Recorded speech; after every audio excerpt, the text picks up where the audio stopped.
कि मेरे मन में बहुत बड़े बड़े प्लान है और उसके लिए बहुत बड़े बड़े फैसले हैं। किसी को डरने की जरूरत नहीं है। मेरे निर्णय किसी को डराने के लिए नहीं है, किसी को दबाने के लिए भी नहीं है।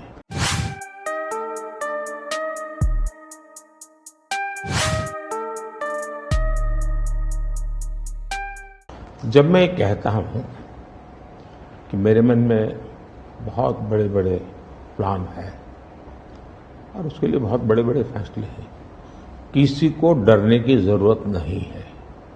मेरे निर्णय किसी को डराने के लिए नहीं है, किसी को दबाने के लिए भी नहीं है। मेरे निर्णय देश के सर्वांगीण विकास के लिए है, जन कल्याण के लिए है। देश के युवाओं के एस्पिरेशंस को मैं देर करना नहीं चाहता हूं, मैं समय बिगाड़ना नहीं चाहता हूं, उस अर्थ में मैं कह रहा हूं। दूसरी बात है, ज्यादातर सरकारों का स्वभाव होता है वो ये मिजाज में रहते हैं, हमने तो सब कुछ कर लिया, हम तो सब कुछ करते हैं। मैं नहीं मानता हूं मैंने सब कुछ कर लिया है। मैंने ज्यादा से ज्यादा करने का प्रयास किया है, सही दिशा में जाने का प्रयास किया है। फिर भी बहुत कुछ है जो मुझे अभी भी करना है, क्योंकि मैं देखता हूं मेरे देश की कितनी आवश्यकताएं हैं। हर परिवार का सपना, वो सपना कैसे पूरा हो, ये मेरे दिल में पड़ा हुआ है। और इसलिए मैं कहता हूं जो हुआ है वो ट्रेलर है, आपको अच्छा लगा है, लेकिन मैं बहुत अधिक करना चाहता हूं। उस अर्थ में मैं उस बात को कहता हूं। दूसरी बात है कि 2047 का जो विजन का सवाल है, एक तो मैं लंबे समय तक मुख्यमंत्री रह करके आया हूं और मैं अनुभव करता था कि बार बार चुनाव, आचार संहिता, किसी भी राज्य में चुनाव हो तो मेरे राज्य से 30-40 सीनियर अच्छे अफसर ऑब्जर्वर के नाते जाते थे इलेक्शन ड्यूटी, तो 40-50 दिन तक वो बाहर रहते थे। तो मुझे चिंता रहती थी कि मैं सरकार कैसे चलाऊं, क्योंकि देश में ऐसे चुनाव होते ही रहते और मेरे ऑब्जर्वर जाते रहते। तो फिर मैंने सोचा कि मैं ये इसको वैकेशन नहीं मानता हूं। मैं चुनाव होगा तो उस पीरियड को वैकेशन के रूप में नहीं लूंगा। मैं अफसरों को पहले से काम देता हूं, भाई अगली सरकार के लिए ये काम करो। तो मैं उस समय भी 100 दिन का प्लान करता था। हाँ, उसी पे पूछना था मुझे। हाँ। अभी तो चुनाव हो ही रहे हैं, अभी रिजल्ट्स भी नहीं आए और आप 100 दिन का प्लान बना रहे हैं। मैं चुनाव में जाने से पहले शुरू किया। हाँ। और दरअसल मैंने कैसे किया कि मैं पिछले 2 साल से 2047 को ध्यान में रख के काम करता था और उसके लिए मैंने देश भर में लोगों के ओपिनियन मांगे, सुझाव मांगे। शायद 15 लाख से अधिक लोगों के मैंने सुझाव दिए हैं कि वो आने वाले 25 साल में हिंदुस्तान को कैसे देखना चाहते हैं। और मैंने सभी यूनिवर्सिटीज को कांटेक्ट किया, मैंने अलग अलग एनजीओ को कांटेक्ट किया, संगठनों को, और 15-20 लाख लोग उन्होंने इनपुट दिया। फिर मैंने एआई की मदद लेकर के उसको सब्जेक्ट वाइज बनाया। उसको काफी मैंने टेक्नोलॉजी, आर्टिफिशियल इंटेलिजेंस, हाँ, टेक्नोलॉजी का भरपूर उपयोग किया। ओके। मैंने हर विभाग में अफसरों की एक डेडिकेटेड टीम बनाई कि भाई इस पर काम कीजिए, कैसे हो सकता है अगले टर्म के लिए, 25 साल के लिए। 25। और फिर मैंने खुद ने उनके साथ बैठा, प्रेजेंटेशन दिए 2-2, 2.5 घंटे, और मेरा विजन के अनुरूप क्या चीजें हैं, कौन सी चीजें डुएबल हैं, कौन सी चीजें डुएबल नहीं। थोड़ा सा ट्रेलर बता सकते हैं? उसको मैं ऐसा है कि आचार संहिता चल रही है। अच्छा। मैं अभी अगर इन चीजों को बताऊंगा तो शायद कोई उसको गलत अर्थ में ले लेगा, तो मैं उसमें फंसना नहीं चाहता हूँ जी। लेकिन इसमें कुछ छुपा हुआ नहीं है, मिल ही जाएगा।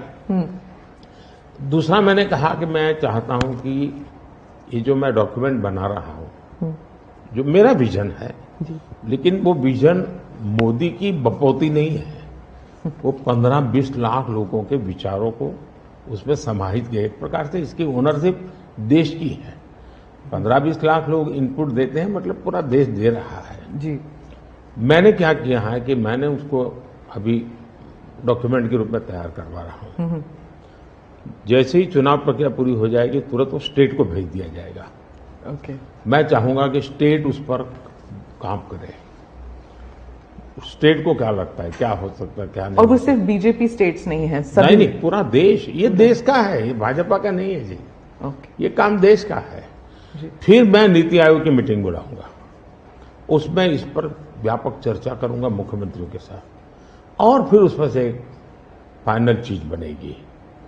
दूसरी तरफ मैंने अफसरों को कहा कि अभी जो हमारे सामने चित्र बना है, जो कुछ भी इनपुट आए उसके आधार पर मैंने अपने इनपुट दिए, उसमें से मुझे 3 हिस्सों में काम करना है।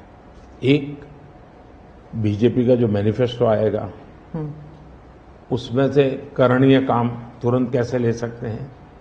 दूसरा, ये जो 25 साल का हमारा जो एक खाका बना है, जो मेरा अपना विजन है, अभी तो मैं चाहूंगा कि मुझे और भी उसमें क्रिटिकल इनपुट चाहिए मुझे। मैं ऐसा नहीं मानता हूं कि सब कुछ मुझे ही समझ और मुझे ही दिखता है।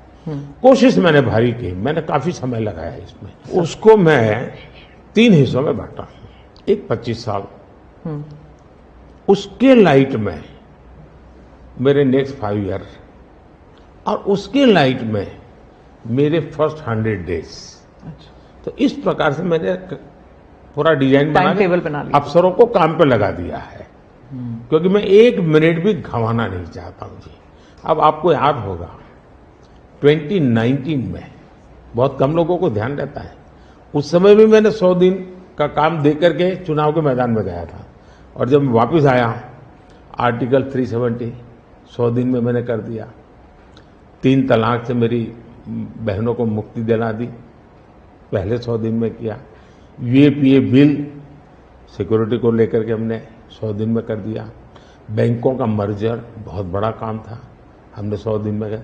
इतना ही नहीं, पशु का टीकाकरण, ये कोविड के टीकाकरण की इतनी चल रहा है ना, मैं देश में पहली बार करीब 15,000 करोड़ रुपया लगा करके पशुओं के टीकाकरण का बड़ा अभियान चला रहा हूं, और मैंने 19 में पहले 100 दिन में किया था। तो मैं 100 दिन क्या काम करना वो हैफाजत नहीं करता, मैं बिल्कुल प्लानिंग करके उसको आधार पर आगे चलाता हूं।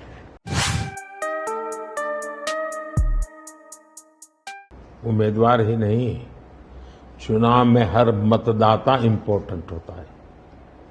चुनाव में बूथ लेवल का कार्यकर्ता भी इंपॉर्टेंट होता है, कैंडिडेट भी उतना ही महत्वपूर्ण होता है। और इसलिए ये कह देना कि और किसी का महत्व नहीं होता है, ये वरना इतना बड़ा चुनाव हो ही नहीं सकता है जी, तो बहुत महत्व होता है। जहां तक गारंटी का सवाल है, आज हमारे यहां दुर्भाग्य से शब्दों के प्रति जो कमिटमेंट होना चाहिए, वो एक प्रकार से लग रहा है कि तो चलते का नाम गाड़ी, कुछ भी बोल दो, कहीं पर भी बोल दो, कोई जिम्मेवारी नहीं। लोगों का भरोसा तब बनता है, कहेगा यार ये खुद खड़े रहेंगे, ये खड़े रहेंगे, और जाना भी है तो जिम्मेवारी लेकर के जाएंगे कि भाई ये था, मैं सोचा था, नहीं कर पा रहा हूं, मैं जा रहा हूं वापिस। लेकिन भरोसा बहुत बड़ी ताकत होती है, और भारत जैसे देश में ये भरोसा को मैं अपनी जिम्मेवारी मानता हूं, और इसलिए मैं बार बार गारंटी ये कहता हूं